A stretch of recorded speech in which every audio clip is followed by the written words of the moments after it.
बिस्मिल्लाहिर्रहमानिर्रहीम। अस्सलाम वालेकुम नाज़रीन, आप यूट्यूब चैनल देख रहे हैं। मैं इमरान खान हूँ। इमरान खान साहब की हुकूमत पाकिस्तान तहरीक इंसाफ की जब से बनी है तब से उतार चढ़ाव का शिकार रही है। बार बार ऐसा लगता रहा है कि ये हुकूमत अभी गिर जाएगी, फिर लगता था अभी गिर जाएगी, और इस बारे में बहुत सारी प्रेडिक्शंस भी आती रही हैं। और जब से मैंने वीलॉग करना शुरू किया 2020 में, मिड में 2020 के, अब 1.5 साल होने वाला है, तो तब से अब तक भी ये सिचुएशन 2 मरतबा बन चुकी है। यानी सबसे पहले 2019 में फजलुर रहमान साहब ने एक लॉन्ग मार्च लेकर आए थे, बड़ा दबाव डाला था और ऐसा लगता था इस हुकूमत को बहा कर ले जाएंगे। मियां नवाज शरीफ साहब बहुत ज़ोर लगा रहे थे, जेल के अंदर से ही उनका एक दबाव था। और फिर हमने देखा कि नवाज शरीफ साहब पाकिस्तान से बाहर चले गए, मरीम नवाज साहबा अयादत के लिए बाहर आईं और फिर वो जेल नहीं गई और ना ही वो पाकिस्तान से बाहर जा सकी। लेकिन फजलुर रहमान साहब ने फिर अपना एकदम वो सारा एहतजाज ख़त्म किया और इस्लामाबाद से रुखसत हो गए। उनके ऊपर इल्ज़ामात हैं कि उन्होंने पॉलिटिकल पार्टी से पैसा वसूल किया था इस एहतजाज के लिए, या जो फंडिंग उनको मिली थी वो उससे उनको बहुत फ़ायदा हुआ। बहुत सारे सीनियर सहाफ़ियों ने ये कहा कि फजलुर रहमान साहब खालियात आए थे लेकिन खालियात गए नहीं, उन्होंने इस एहतजाज से काफ़ी माल बना लिया है। 2020 में दोबारा उनके खिलाफ तहरीक चली, पाकिस्तान तहरीक इंसाफ के खिलाफ। इमरान खान साहब की हुकूमत गिर जाएगी, लेकिन तब भी नहीं गिर सकी। अब 2021 है, बदतरीन महंगाई है, यानी इन 3 सालों की बदतरीन महंगाई है। पीपल्स पार्टी के दौरे हुकूमत में महंगाई इससे बहुत ज़्यादा तेज़ी से बढ़ी थी, लेकिन उस दौर में अपोजिशन PMLN जो है वो फ्रेंडली अपोजिशन करती रही है। इमरान खान साहब अपोजिशन कर ही नहीं पा रहे थे। और अगले इंतखाबात में 2013 में PMLN की हुकूमत आई, तब भी महंगाई बढ़ी लेकिन इतनी नहीं बढ़ी। अब ये कोविड की वजह से, सप्लाई चेन की वजह से, मुख्तलिफ आलमी इशूज़ भी हैं, गवर्नेंस के अपने ज़ाती हुकूमत के भी इशूज़ हैं बहुत सारे। हुकूमत भी काम बहुत अच्छा नहीं कर पा रही। जहाँ हुकूमत की नज़र होनी चाहिए, हुकूमत को लोगों को रिलीफ देना चाहिए, गवर्नेंस बेहतर होनी चाहिए, चेक एंड बैलेंस होना चाहिए, वहाँ हुकूमत कुछ नहीं कर पा रही। उसकी वजह से भी महंगाई है। तो इन मल्टीपल रीज़न से आम आदमी की ज़िंदगी जब मुश्किल होती है, ख़ास तौर पर शहरों में और तनख्वाहदार तबकात की, तो फिर दोबारा एक तहरीक खड़ी हो रही है 2021 में। और अब ये कहा जा रहा है कि ये हुकूमत गिर जाएगी और इस हुकूमत का बोझ बहुत ज़्यादा बढ़ गया है, इत्तेहादी इनसे दूर जा रहे हैं। तो क्या वाकई इमरान खान की हुकूमत गिर जाएगी? इस वक्त का सबसे बड़ा सवाल ये है, क्या इमरान खान साहब बतौर वज़ीर आज़म 5 साल मुकम्मल नहीं कर पाएंगे? इत्तेहादी जमातों के ऊपर बहुत डिपेंड करता है। ये वो इत्तेहादी जमातें हैं जिन्होंने तमाम तर इख्तलाफात और दूरियों के बावजूद कभी हुकूमत का मुकम्मल तौर पर साथ नहीं छोड़ा, क्योंकि जिन इशारों के वो आदी हैं वो इशारे इनको कभी मिले ही नहीं हुकूमत को छोड़ने के लिए। दूसरा, इस वक्त कोई भी जमात हुकूमत बनाने की पोजीशन में नहीं रही माजी में, यानी ये 2-3 साल के अंदर कोई जमात इस पोजीशन में नहीं रही कि वो आगे हुकूमत बना ले। कुछ खबरें मैं अब तक पहुंचा देता हूं, पहले खबरें आप सुन लें, उसके बाद फिर मैं आपको बताऊंगा कि किस तरीके से इमरान खान साहब की हुकूमत गिराने की कोशिश हो सकती है और कहाँ कामयाबी या नाकामी हो सकती है। बिल्कुल क्लियरली आपके सामने रखता हूँ। वज़ीर-ए-आज़म इमरान खान साहब ने PTI की कोर कमेटी का इजलास भी किया है। गुज़िश्ता चंद दिनों में वो 3 मरतबा अपने आम तरीन लोगों से मिले हैं और गवर्नर से, पंजाब के गवर्नर खैबर पख्तूनख्वा के वज़ीर आला, और इसके अलावा PTI के सीनियर रहनुमाओं से भी वो मिले हैं। दूसरी जानिब PTI के 2 मरकज़ी इत्तेहादियों MQM और काफ लीग ने अहम मामलात पर इत्तेहादियों के साथ मुशावरत ना करने और हुकूमत की कारकर्दगी पर तहफ़्फ़ुज़ात का इजहार किया है। वो ये कह रहे हैं, यानी मुख्तलिफ लोग मुख्तलिफ बातें कर रहे हैं। MQM ये कह रही है कि हमारा हुकूमत के ऊपर एतमाद बिखर गया है, हुकूमत की पॉलिसीज़ जो है वो आवाम के हक़ में नहीं है और इस हुकूमत की जो पॉलिसीज़ हैं उनका बोझ MQM बतौर जमात नहीं बांट सकती और उस बोझ को नहीं उठा सकती, क्योंकि अहम तरीन कौमी मामलात पे हमें कभी एतमाद में नहीं लिया जाता। फ़ैसले पाकिस्तान तहरीक इंसाफ खुद ही कर लेती है। हुकूमत की नाकस पॉलिसियों का वज़न हम नहीं उठा सकते और उसकी हमायत हम नहीं कर सकते। काफ लीग क्या कह रही है? वो भी ये कह रहे हैं कि अहम तरीन फ़ैसला साजियों में मुस्लिम लीग काफ से मुशावरत ही नहीं की गई। हुकूमत को हमारे ताउन की ज़रूरत होती है, मसलन बजट के दिनों में या आगे पीछे कहीं, तो हुकूमत हमें बुलाती है, हमसे मिलती है, खाना शाना खाते हैं, और हुकूमत ने अपना तरीक़ाकार अगर ना सुधारा तो हम भी हतमी फ़ैसला करेंगे और हुकूमत को छोड़ देंगे। ये जमातें ऐसा क्यों कर रही हैं? क्या खाली कसूर इन जमातों का है? देखिए, जब भी कभी कोई कोalition गवर्नमेंट बनती है तो हुकूमत उनको अच्छे और बुरे वक्त में अपने साथ रखती है। इमरान खान साहब ने इन जमातों को कभी भी ओन नहीं किया, यानी इनको कुछ भी दिया है तो कोशिश की कि ना ही दिया जाए।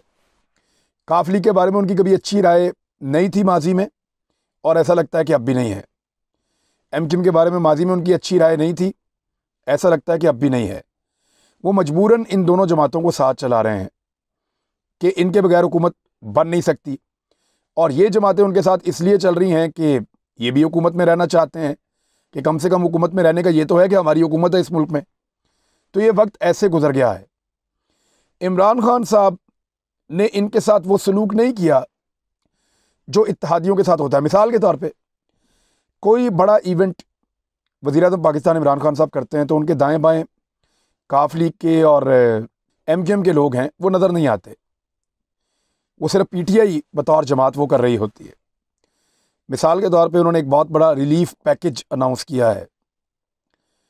उस पैकेज के अंदर जो लोगों को वो दे रहे हैं 30% की सब्सिडी, घी में, आटे में, दीगर चीज़ों में, वो जो सब्सिडी दे रहे हैं इमरान खान साहब, उसमें उन्होंने अपने दाएं बाएं काफ लीग और एमक्यूएम को नहीं रखा। जो बाकी बड़े मंसूबे या बड़ी चीज़ें जो हुकूमत अच्छी या बुरी करने जा रही होती है उनमें वो उनको अपने साथ शामिल नहीं करते। वो कैबिनेट का हिस्सा तो हैं, लेकिन वो उनका फेस उस तरह से इमरान खान साहब सामने नहीं लेकर आते। तो वो लिंक बन ही नहीं सका, वो ताल्लुक़ बन ही नहीं सका जो इत्तेहादियों के साथ एक वज़ीर-ए-आज़म बनाता है। क्योंकि इमरान खान साहब शायद ज़ाती तौर पे इन पार्टियों को आज भी अच्छा नहीं समझते और इनके साथ ताल्लुकात बनाने के ज़्यादा हक़ में भी नहीं हैं। बहरहाल तहरीक अदम एतमाद का मामला यहीं से उठता है। अपोजिशन को ये लगता है कि क्योंकि काफ लीग और एमक्यूएम ये अब इमरान खान साहब से खुश नहीं है, और इन दोनों में से अगर कुछ लोग बाहर निकल जाते हैं या इमरान खान साहब की हमायत छोड़ के अपोजिशन के कैंप में आ जाते हैं, तो ऐसी सूरत हाल में इमरान खान साहब की हुकूमत को गिराया जा सकता है। तहरीक अदम एतमाद लाई जा सकती है जो कामयाब हो सकती है, इन हाउस तब्दीली लाई जा सकती है जो कामयाब हो सकती है, अर्ली इलेक्शन के लिए या जल्द इलेक्शन के लिए मजबूर किया जा सकता है। यही 3 ऑप्शन हो सकते हैं और इन्हीं तीनों ऑप्शंस के ऊपर गौर किया जाएगा। लेकिन खुर्रम दस्तगीर ने और शाहिद खाकान अब्बासी साहब ने, जो साबिक वज़ीर-ए-आज़म हैं, ये बड़े इंपॉर्टेंट लोग हैं पीएमएलएन के, इन दोनों ने कहा है कि हम अदम एतमाद की तहरीक जल्दी पेश करेंगे। ये 2 लोगों के खिलाफ पहले आ सकती है, सादिक संजरानी और असद कैसर, कौमी असम्बली के स्पीकर। सादिक संजरानी जो हैं वो चेयरमैन सेनेट है। एक और बंदे के खिलाफ भी आ सकती है, वो है उस्मान बुज़दार। यहाँ पे एक टेस्टर लगाया जा सकता है अगर काफ लीग अपोजिशन के साथ खड़ी हो जाए तब। अब ये पहले वो यहाँ पे ये करेंगे और अगर कामयाब होंगे तो इमरान खान साहब की तरफ बढ़ेंगे। परवेज़ इलाही साहब ने गिला किया है और बड़ा क्लियरली उन्होंने कहा जी हमने तो हुकूमत का साथ निभाया, हुकूमत ने नहीं निभाया। वही बात जो मैंने आपको बताई है कि हुकूमत अपनी बड़ी चीज़ों में इन लोगों को अपने से दूर रखती है। ये सिर्फ इसलिए हैं कि इनके साथ हुकूमत कायम है। और यानी मैं ये कहूँ कि काफ लीग वैसे ताकतवर है, ये भी गलत नहीं होगा। पंजाब में परवेज़ इलाही साहब के काम नहीं रुकते। अगर वो ये कहें कि पंजाब में हमें दीवार से लगाया जा रहा है, हमारे काम नहीं किए जा रहे, मैं नहीं मानता। क्योंकि मैं ये जानता हूँ कि ब्यूरोक्रेसी में, अफसरान में, हर जगह पे परवेज़ इलाही साहब का इन्फ्लुएंस बहुत ज़्यादा है। इवन जो पीटीआई के एमपीएस एमएनएस हैं वो अपने कामों के लिए परवेज़ इलाही साहब से या चौधरी बिरादरान से रब्ता करते हैं और वो काम हो भी जाते हैं। तो वो अच्छे तगड़े हैं यहाँ पे पंजाब में। ये गलत होगा कहना कि उनको यहाँ पंजाब में हक़ नहीं मिल रहा। हाँ, ये बात ठीक है कि इमरान खान साहब उनको वो ड्यू रिस्पेक्ट नहीं दे रहे जो उनको लगता है कि उनको मिलनी चाहिए। और वैसे भी जब कोई हुकूमत पॉपुलर ना रहे तो इत्तेहादी जमातें उससे अपने आप को इसलिए भी दूर कर देती हैं कि अगले इंतखाबात में उस हुकूमत की जो गैर मकबूलियत है या उस हुकूमत की जो बुरी जो पहचान बन गई है या बुरी उसके बारे में लोगों की राय बन गई है, वो इन इत्तेहादियों के खाते में ना पड़ जाए। ऐसा ना हो कि पीटीआई के गुस्से में कल को एमक्यूएम को और काफ लीग को भी वोट ना पड़े। अगर सिंपल करें तो इसकी मिसाल ये हो सकती है।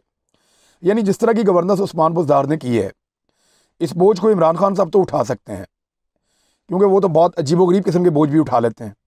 उस्मान बुज़दार को उठा के फिर रहे हैं 3 साल से, लेकिन इस बोझ को परवेज़ इलाही या काफ लीग नहीं उठा सकती। वो अपने इलेक्शन में उस्मान बुज़दार की कारकर्दगी को जस्टिफाई नहीं कर सकेंगे। वो उस्मान बुज़दार की बैड गवर्नेंस के खिलाफ इलेक्शन लड़ेंगे। इस पे उनको वोट पड़ सकते हैं। उस्मान बुज़दार का नाम लेके या उसकी हुकूमत की तारीफ़ें करके या उसकी कारकर्दगी की बुनियाद पे काफ लीग इलेक्शन लड़े, ये नहीं हो सकता। फजलुर रहमान साहब ने इस आम मौके पर नवाज शरीफ साहब से अब रब्ता किया है। पहले पीपल्स पार्टी से किया, बिलावल भुट्टो जरदारी साहब से, शहबाज शरीफ साहब से वो लगातार राब्ते में है। अब नवाज शरीफ साहब से रब्ता किया है और लॉन्ग मार्च के लिए चीज़ों को हतमी शक्ल दे दी है। और मियां नवाज शरीफ साहब से आने वाले वक्त में पीपल्स पार्टी दोबारा ये तकाजा करेगी कि मियां साहब पाकिस्तान वापस आएँ, मिल के लॉन्ग मार्च करते हैं। और अगर आप इस्तीफ़े कहते हैं तो वो भी दे देते हैं, क्योंकि पीपल्स पार्टी हमेशा विकेट के दोनों तरफ खेलती है। और जब भी कभी पीडीएम बहुत तगड़ी होती है या अपोजिशन का इत्तेहाद बहुत तगड़ा होता है तो पीपल्स पार्टी जाके अपोजिशन के इत्तेहाद का हिस्सा बन जाती है और थोड़े दिनों के बाद उस इत्तेहाद को कमज़ोर कर देती है, उसको ऐन मौके पर चोट लगाती है, जैसा कि उन्होंने माजी में 3 सालों में 2-3 दफ़ा लगाई है। ऐन मौके पर ऐसी चोट लगाती है कि पूरी की पूरी अपोजिशन के गवारे में से हवा निकल जाती है। इतनी खिदमत इमरान खान साहब की हुकूमत की किसी ने नहीं की जितनी पीपल्स पार्टी ने की है। यानी इतनी खिदमत तो काफ लीग और एमक्यूएम नहीं कर सके जितनी पीपल्स पार्टी ने की है, और उसके लिए वो छोटा मोटा फ़ायदा ले लेते हैं। अब हम ऑप्शंस पे बात करेंगे। देखिए 3 चीज़ें हो सकती है। एक तो इन हाउस तब्दीली, एक नया इलेक्शन करवाया जा सकता है, एक अदम एतमाद की तहरीक। अगर तो इन हाउस तब्दीली लाने का ऑप्शन है तो किसको लाएंगे इमरान खान की जगह पे, ये है सबसे बड़ा सवाल। यानी आप इन हाउस तब्दीली लाना चाहते हैं, इमरान खान साहब को हटा के दूसरा वज़ीर आज़म लाना चाहते हैं, तो क्या पाकिस्तान तहरीक इंसाफ में एक भी आदमी है जो आ सकेगा इमरान खान साहब के सामने? तो कोई भी नहीं है। हमारे यहाँ पे पॉलिटिकल पार्टी ऐसी जगह पे पहुंची नहीं कि एक पार्टी का वज़ीर आज़म हट के उसी पार्टी का दूसरा वज़ीर आज़म आ जाए। लोग बहुत ताकतवर हैं। हाँ, इमरान खान साहब नाअहल हो जाएं अदालत से, वो इलेक्शन लड़ने के काबिल ना रहें, वज़ीर आज़म के ओहदे के काबिल ना रहें, तो फिर मजबूरन उनकी जगह पे तहरीक इंसाफ का दूसरा बंदा आ सकता है। लेकिन क्या कोई और बंदा, कोई और पॉलिटिकल पार्टी इमरान खान साहब की जगह, इस वक्त 1.5 साल रह गया है, अपना वज़ीर आज़म लेकर आएगी? मुस्लिम लीग नून क्या लाएगी? Not a good option. उन्हें बड़ी मार पड़ेगी इस 1.5 साल में, वो ये सारा बोझ नहीं उठाएंगे। पीपल्स पार्टी भी नहीं लाएगी, काफ लीग भी नहीं ला सकते, कोई बंदा ही नहीं है ऐसा उनके पास, और पीटीआई के अंदर से कोई खड़ा ही नहीं होगा। तो इन हाउस तब्दीली वाला तो चैप्टर हो गया क्लोज, ये नहीं हो सकता। अदम एतमाद की तहरीक, देखिए डराने के लिए ये असद कैसर के खिलाफ ला सकते हैं, ये डराने के लिए इसको ला सकते हैं सादिक संजरानी के खिलाफ, लेकिन मुझे नहीं लगता कि उस्मान बुज़दार और इमरान खान के खिलाफ तहरीक अदम एतमाद अपोजिशन लेकर आएगी। उसकी वजूहात हैं। एक ऐसी हुकूमत को जो इस वक्त अपनी पॉपुलैरिटी के निचली सतह पे है। इमरान खान साहब की मकबूलियत इतनी बुरी कभी नहीं थी या उस्मान बुज़दार की जितनी अब है। महंगाई का एक बहुत बड़ा तूफ़ान है, बैड गवर्नेंस पंजाब में बहुत बुरी तरह हो रही है, और बहुत सारी चीज़ें हालात की वजह से इनके गले पड़ी हुई हैं। तो इस वक्त उनकी हुकूमत को गिराने का रिस्क या उनके खिलाफ अदम एतमाद की तहरीक लाने का रिस्क अपोजिशन नहीं लेगी। वो ये चाहेंगे कि इनको मज़ीद डाउन करें। अगर इस वक्त उनके खिलाफ अदम एतमाद लेकर आए, या उस्मान बुज़दार को हटा दिया या इमरान खान साहब को हटा दिया, तो उससे होगा क्या? उससे वो इमरान खान की या उस्मान बुज़दार की खिदमत करेंगे, क्योंकि उनके पास कहने के लिए ये होगा कि हमने 3 साल बहुत मेहनत की, कोरोना आया उससे लड़े, हमने फलां चीज़ें की, हमारी चीज़ें पाइपलाइन में थी, जब मंसूबे मुकम्मल होने का वक्त आया, जब डिलीवर करने का वक्त आया, हमने ख़जाने में पैसे भर दिए थे, हमने पॉलिसीज़ बेहतर कर दी थी, खसारे कम कर दिए थे, हालात में ये चीज़ें कर ली थी, तो उस वक्त हमारी हुकूमत को गिरा दिया गया। तो कोई भी उनकी उंगली काट के उनको शहीद नहीं करेगा। ऐसी बेवकूफ़ी अपोजिशन वाले कभी नहीं करेंगे। वो कभी भी अदम एतमाद की तहरीक नहीं लाएंगे और इमरान खान साहब की हुकूमत को या उस्मान बुज़दार साहब की हुकूमत को ख़त्म नहीं करेंगे। यानी उनको 2 लोगों को नहीं हटाएंगे, वो हटा के उनको दोबारा आने का रास्ता नहीं देंगे। वो ये चाहेंगे कि ये हुकूमत अपना टाइम पूरा करती रहे और इसी चक्कर में फंसी रहे, ये महंगाई का सिलसिला भी ऐसे ही रहे, और गवर्नेंस के हालात भी इसी तरह बुरे रहें और हुकूमत जो है उसके ऊपर तनकीद के सारे मौके जो हैं वो फ़ायदा उठाए अपोजिशन, और फिर पब्लिक की ओपिनियन को अपने हक में मैक्सिमम मोड़ के एक नए इलेक्शन की तरफ जाएं।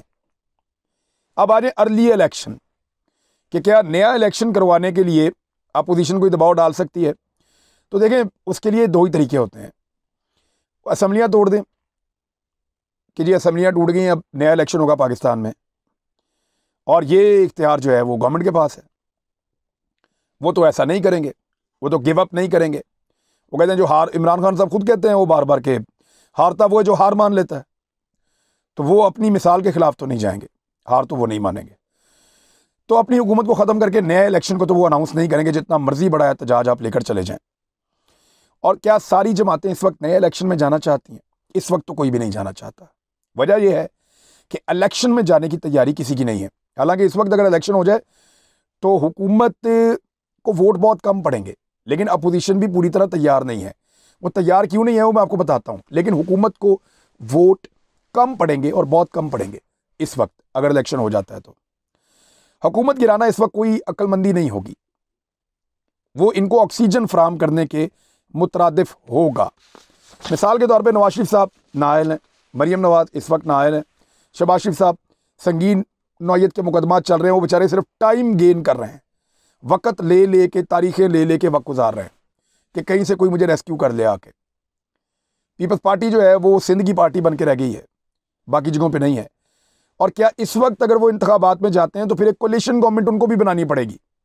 कोई भी पार्टी वाज़ेह अक्सरियत ले जाने की पोजीशन में नहीं है, तो वो जो कोलिशन गवर्नमेंट बनेगी वो भानमती का कुंभा वो पाकिस्तान को कैसे डिलीवर करेगा, हालात कहाँ पे जाएंगे, ये सारी चीज़ें तमाम पॉलिटिकल पार्टीज जानती हैं। तो मेरे ख्याल में होगा क्या, इस मरतबा अपोजिशन सिर्फ एहतजाज करेगी और एहतजाज के ज़रिए से अपनी पॉपुलैरिटी को बढ़ाएगी, अपनी मकबूलियत को ऊपर लाएगी और हुकूमत की मकबूलियत को कम करने की कोशिश करेगी।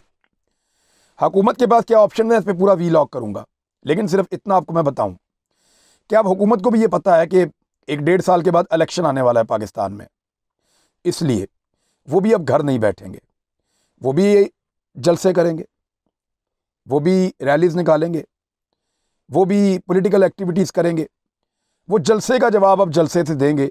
उस तरह नहीं होगा। आपने देखा होगा खैबर पख्तूनख्वा में और इस्लामाबाद में असद उमर ने भी किया है। अब थोड़ा अर्सा पहले फवाद चौधरी ने भी इवेंट किया था। तो ये सब लोग शुरू हो गए अपने अपने हलकों में जलसे जुलूस करना, और अच्छे तगड़े जलसे वो भी कर रहे हैं, अपोजिशन भी कर रही है। तो इस मरतबा हुकूमत भी जलसे का जवाब जलसे से देगी। अब हुकूमत बैठेगी नहीं, ये मैं आपको बता रहा हूँ। इस पर वीलॉग करेंगे कि हुकूमत के पास ऑप्शंस क्या है, वो क्या कर सकते हैं।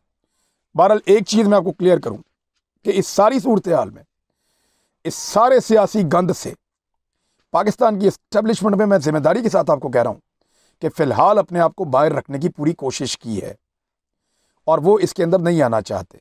फ़िलहाल वो कोशिश कर रहे हैं कि इसके अंदर ना पड़ें और इससे जान छूटी रहे। हालांकि उनको घसीटने की पूरी कोशिश की जा रही है, तो आपको रिपोर्ट करेंगे जब कुछ ऐसा होगा। तो अब तक के लिए इतने, अपना ख्याल रखिएगा, अपने इस चैनल का भी। अल्लाह हाफ़िज़।